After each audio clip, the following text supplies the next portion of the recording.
That's a lot more like it. That's a lot better. That's the effort that we expected. That's the effort that we got. And this is what we should be expecting from this group. Rangers win, baby, 5-2 over the Los Angeles Kings. Definitely a big bounce back performance, statement win by the New York Rangers.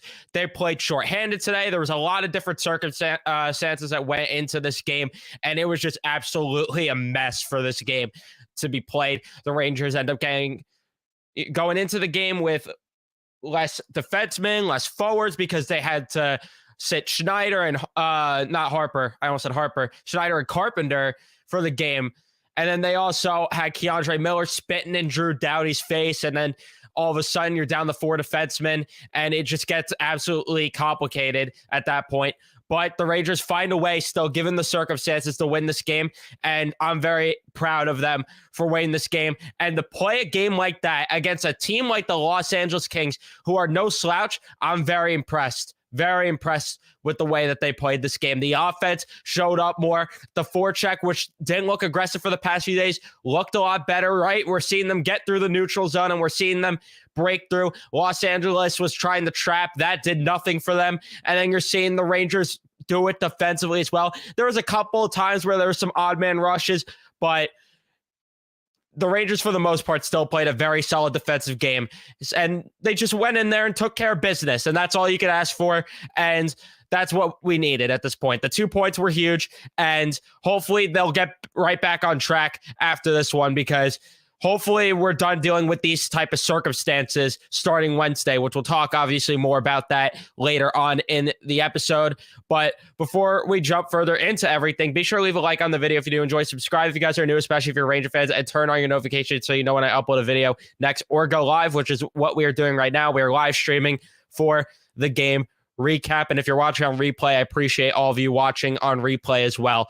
And hopefully we can catch you in a live stream in the future. But definitely a wild game, because it starts with Schneider and Carpenter, both of them having to be sat out for the game, which, if anyone's wondering what that's about, you probably are questioning, why would they have to sit for the game if they're dressed? Well, Joe Micheletti mentioned on the broadcast something that's just inaccurate, but what he mentioned on the broadcast is that the Rangers can't play those two during the game because they accrue more cap space if they don't take a shift during the game, which is false. The real reason they didn't play is because of the fact that it's looking like the Rangers are going to do a paper transaction with Braden Schneider. And by that means that the Rangers are going to send Braden Schneider down probably tomorrow, if I had to take a guess. And then they will send him down for Tuesday as well.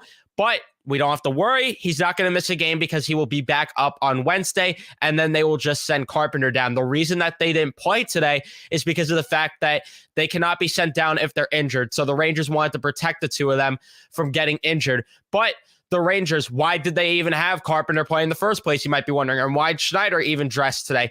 Because the Rangers had to play 18 skaters. By the rules of the CBA, you have to dress 18 skaters in a game if you have the allowed cap space to do so. It's not a situation where, if, say, the Rangers were over the cap and they had someone that had to miss out of the lineup, that being Ryan Lindgren, of course. So if they were over the cap, that would have made things different. They wouldn't have had to dress more players during the game, but that's just the way that it went.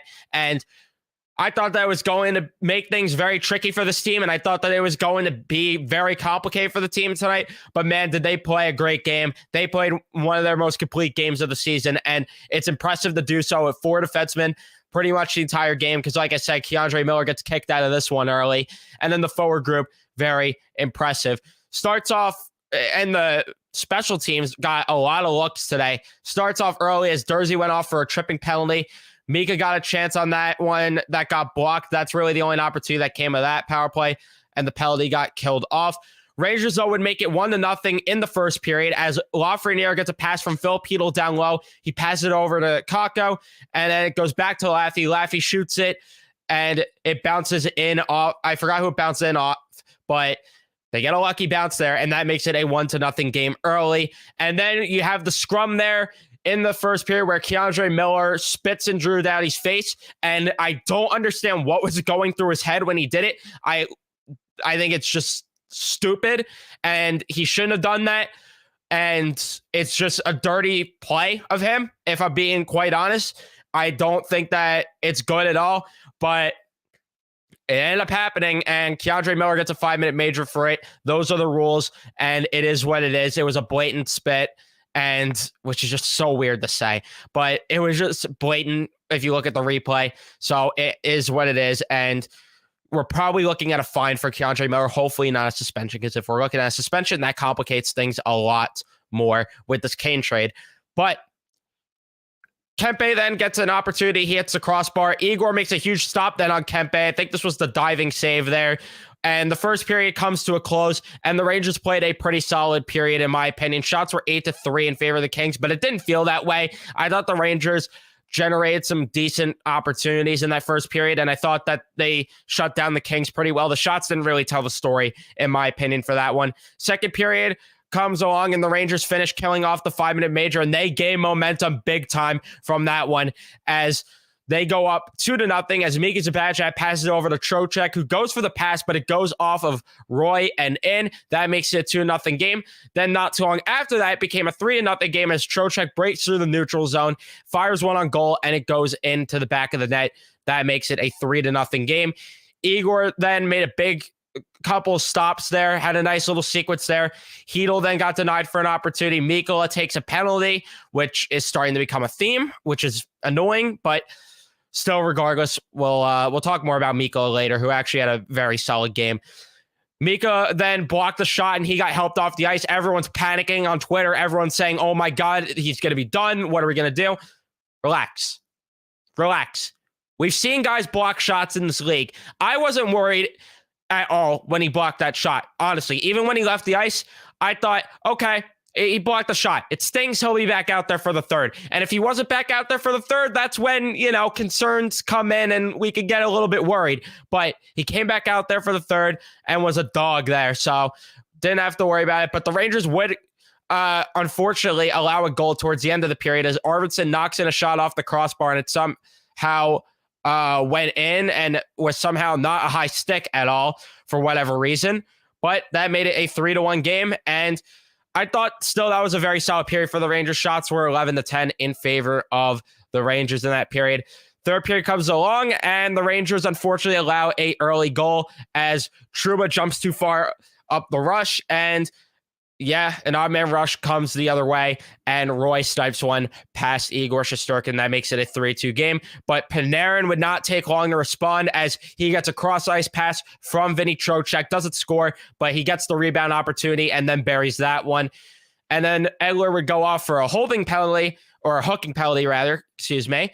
And then the Rangers would score on the power play, and they worked hard on this power play. And I like what they did for an adjustment there. That's something that we've been wanting to see for a long time, and Gerard Gallant made the adjustment. That's what I want to see from my coach. In-game adjustments. Let's go. That's what we love to see. And he made the adjustment. Mika Zibanejad went into the bumper spot. You had Tarasenko go into the one-time slot. Same with Artemi Panarin, and it worked out. Fox finds Mika Zibanejad down low, and he snipes it in. That makes it a 5-2 game, and you knew it was pretty much over at that point. You could sit back and kick your feet up on the couch. You knew it was over. There was a couple penalties in there where you thought maybe things, but LA just kept negating all those power play opportunities they got. So, yeah. The Rangers hold on and win it. Very impressed. Very impressed with the defensive effort. Shots were 28-21 in favor of the Kings. Doesn't tell the story. I thought the Rangers actually had some quality opportunities on those 21 shots. It's not like a lot of those were peppered. I thought they looked pretty good. And then when it comes to LA getting more shots, they still played good defensively. Allowing 28 is pretty impressive. Face-off percentage 56-44 in favor of the Kings. Power play went 1 for 4 for each team. Pims, I don't know why I'm pointing out Pims when I point out the power play. Block shots 17-11 in favor of the Rangers, and giveaways 6 for the Kings, 5 for the Rangers. And that's something that was definitely huge for the Rangers. They didn't turn the puck over a lot, which was huge. Because we've seen them, and that's what costed them big time against the Capitals. The amount they turned the puck over and those odd man rushes. And of course, Igor Shesterkin playing like a dog really helped them. What a game for Igor Shesterkin. We'll start there. Out of all the players, Igor Shesterkin was a dog tonight. Very great game. Very great game. And hopefully he's getting into a rhythm here because he played good against Washington. It's just the defense left him out to dry. Tonight, the defense showed up and it paid off. Very happy. Very happy with Igor's performance. Made a lot of big saves tonight. A lot. For the forward group, there are so many guys that had a good game, but the best player in the forward group was Vincent Trocheck tonight. Trocheck had one of his best games as a Ranger. Had 6 shots on goal, 2 goals, 1 assist, 3 points on the night, and easily could have got the hat trick. He was very good. Vinny Trocheck had such a good game, and I think that it's definitely obvious that he was the best forward for the Rangers tonight. And Panarin also definitely helped him out a lot playing on that line. Panarin had a really good game as well. Very happy with what I saw from those two, which, soon they're going to have that guy on their line. Oh, I can't believe this was the last game probably without Showtime as a Ranger. I got to stop for a second and just mention it started to settle in the third period. I'm thinking, oh my God, this is really happening. This is the last period of Rangers hockey we're about to watch until it's Showtime on Broadway. It started to sink in. I'm sorry, I got sidetracked there, but I had to mention it because it's just, how could I not? How could I not? But what they did is they threw Barclay Goodrow on that line, and Barclay Goodrow had a pretty solid game as well. I thought Goodrow was very solid tonight. No complaints from that standpoint, and he was definitely big on the penalty kill as well tonight. Very happy with his game. And instead, what they decided to do, they put Kreider, Zibanejad, and Tarasenko together because it's looking like they're trying to acclimate Tarasenko to playing with those two because of the fact that they want to put Kane with Panarin when Kane arrives. So that's the reason that they did that. And I thought it worked out pretty well. Zibanejad had a very good game. Tarasenko, he's been a bit invisible lately. I don't think we could sugarcoat that. I wasn't too pleased with Tarasenko's game. I would have liked for Tarasenko to have had a better game, but it is what it is. He'll bounce back. He'll show up, and I'd rather him get in a slump now than come playoff time, him being a slump. He'll snap out of it. And the fact that he is in a slump and the team is still scoring 5 goals. Imagine what's going to happen when he's out of this slump. Imagine. And then Kreider had a decent game. Could have maybe been better, but he had a decent game. Kidline had a better game than what we've seen as of lately. Still would have liked a bit more from them. I thought that they were a little lackluster in the offensive zone, but still, they get the goal, and it is what it is. Again, would have liked a bit more from them offensively.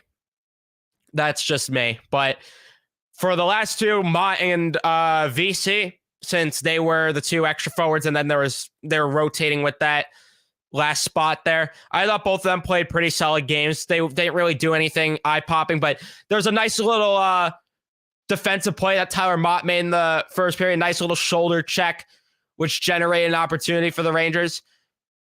So it's just the little things like that they do that you like to see. And then the defense, I mean, all of them logged 25 plus minutes, all 4 defensemen that played tonight. Schneider didn't see the ice at all because of the reasons that I mentioned earlier. But I can't say one bad thing about anyone on the defense tonight. I can't. They were all great tonight. Trouba might have played his best game as a New York Ranger tonight. He might have played his best game as a Ranger.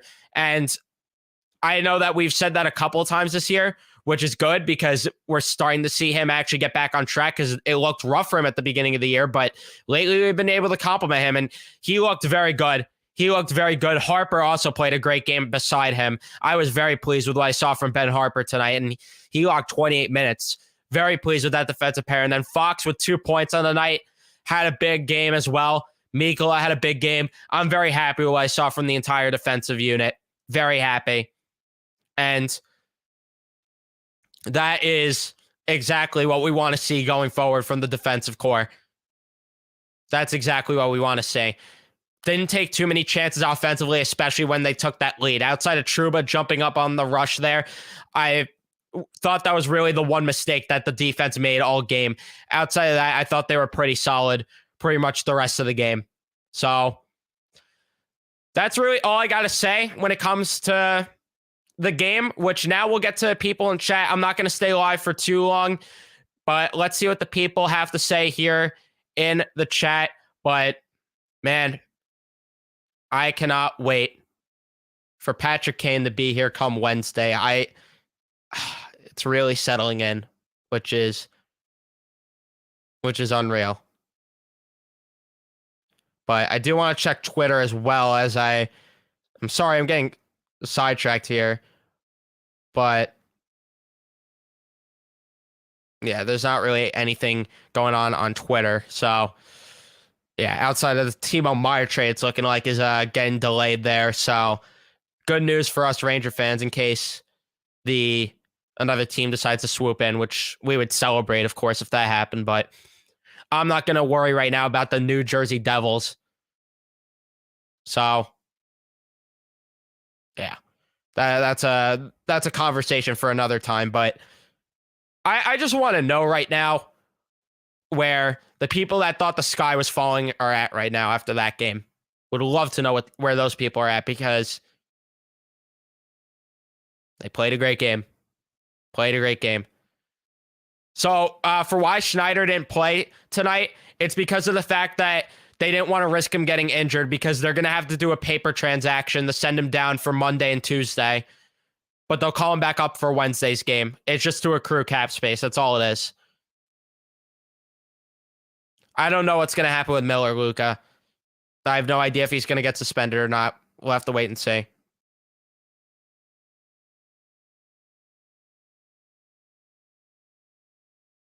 The Miller spitting was accidental. I mean, it still happened, so we don't know what's going to happen when it comes to what the league's going to do. So I don't think it's going to affect the Kane trade if Miller gets suspended because you just saw them go out there and roll out with 4 defensemen. I don't think it's going to stop them from getting Kane early. They could just go with 5 defensemen if they have to. So we'll see.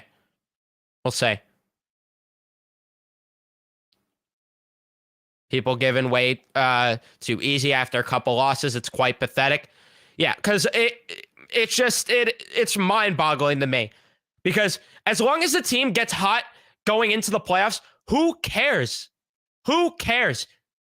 This team's good enough to get into the playoffs. That's not the worry. The worry comes around playoff time. That's when, if they're going on a losing streak going into the playoffs, maybe you could panic a bit. Right now, I'm not there. Teams go through bad stretches. It happens.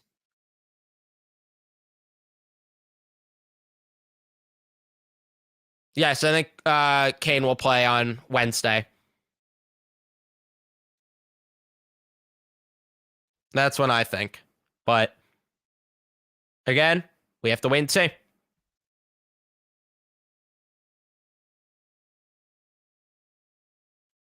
Exactly. The team's allowed to slip up at points during the regular season as long as they're hot near the playoffs, they'll be fine. Yes, exactly. Because look at what happens when you have like the Tampa Bay Lightning, for example. They finished in 3rd place in the division last year, went to the Stanley Cup Finals. Year before that, 3rd place in the division, won the Stanley Cup. You don't have to win the division, be regular season champions to win the cup. It's about being good at the right time. As long as you're good enough to get yourself in that scenario, which the Rangers are good enough for that, then what are we talking about here?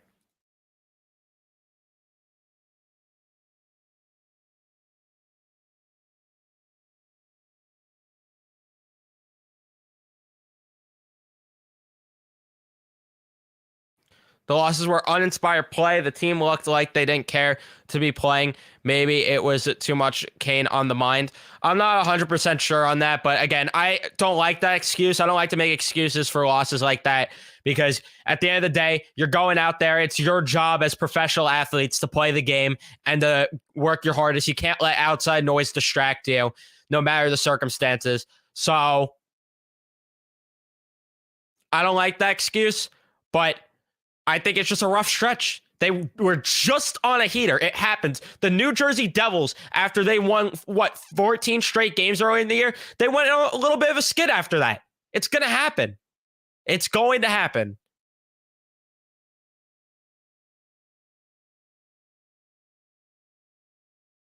So I'm not worried. I'm not worried until there's a reason to be worried.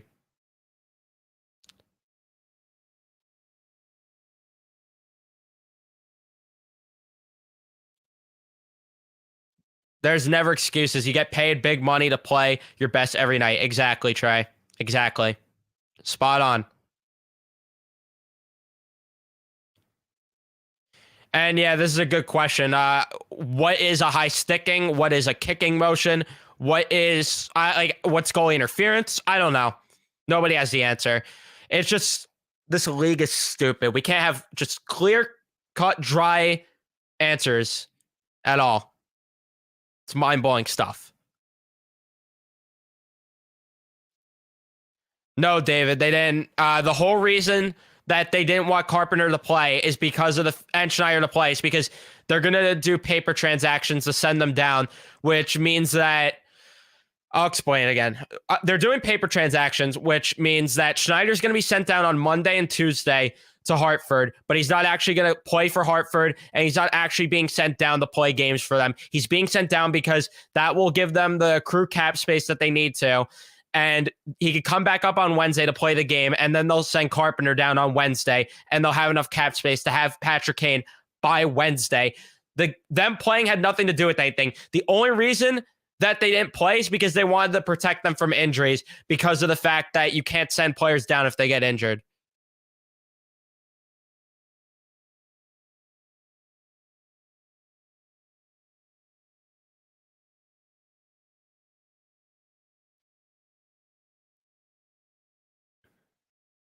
Many Ranger fans worry, but don't know why. Have you checked what other fans say about our team? Rangers are flat out scary.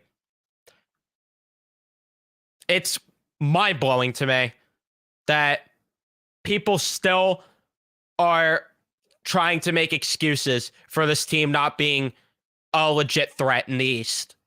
It blows my mind. It's just, I don't understand what they need to do to please these people and prove that they are legit.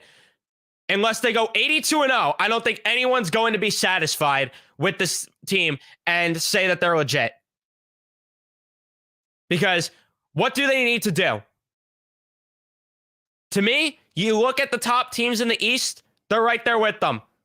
Boston might be on a world of their own right now, sure. But I look at them up there with a Carolina. I look at them up there with a New Jersey right now. I look at them up there with a Tampa Bay, Toronto.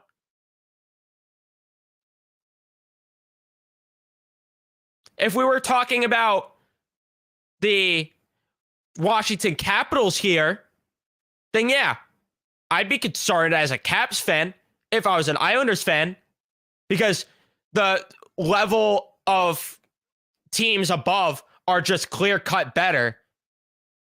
But we're not. We're there. Especially if you play like you did tonight. Forget about it. This is what they need to keep doing. And I have confidence that they're going to tighten up defensively and rocket into the playoffs. And until proven otherwise, I'm not going to panic. That's just me.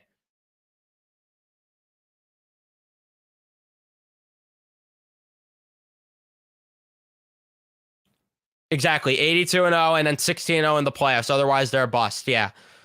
That's all that will happen. So that's the only way. It's ridiculous.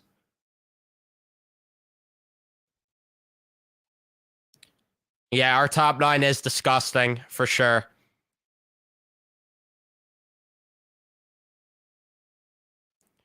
Gravity keeps saying that we get Kane and we give up Jones and a third. I keep saying that I'd be floored if it's something like that, but I would not complain whatsoever. I'm driving Jones to the airport, and yeah, I won't complain, but I don't know exactly what it's going to be.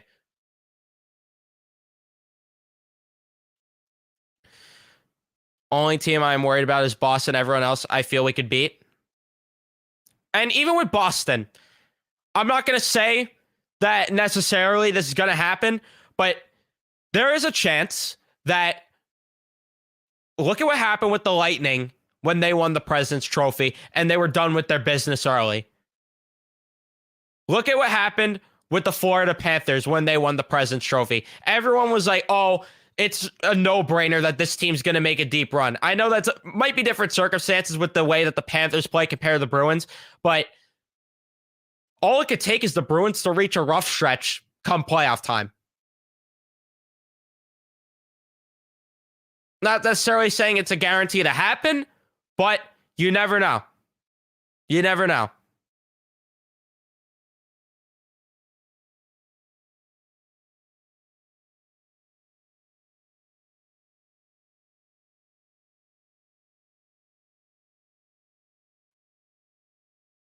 Last for MVP, I'm confident we could beat New Jersey because some of their young guys lack playoff experience, but they said the same thing about us last year, and look at what happened. Well, the other thing that I was talking about with Statboy Steven earlier, I don't remember if it was in our show or if it was in his Twitter spaces, but we were talking about how the Devils play similar to a team like the Florida Panthers last year. And look at what happened to the Panthers in the playoffs when the games tightened up. If the defense tightens up and play like they did tonight against New Jersey, good luck. Good luck for New Jersey. Even if they add Timo Meier, good luck. Because you know what this team could do on top of playing this good defensively? They could score goals. Vladimir Tarasenko, Artemi Panarin, Mika Zibanejad, Chris Kreider, Vinny Trocheck, and then Showtime in a few days.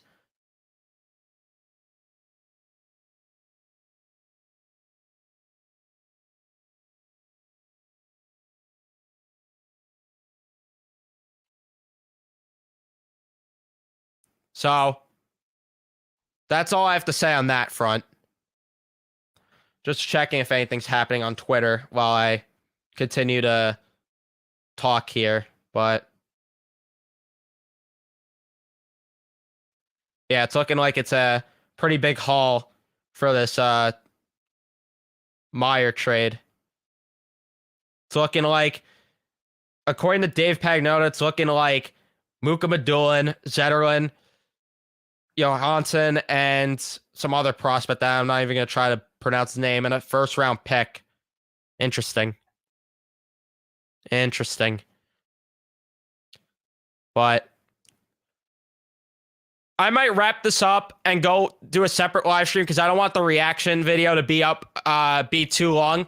So maybe I'll just fire up another live stream literally within 5 minutes. So sorry that I'm going to make things complicated and have you guys switch over. Again, I just don't want the reaction video to be a long live stream.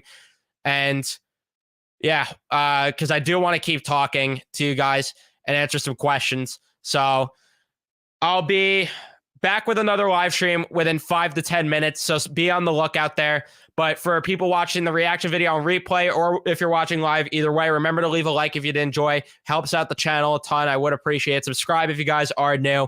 And turn on your notifications so you know when I upload or go live. Means all the world, the support lately on the channel. I appreciate it.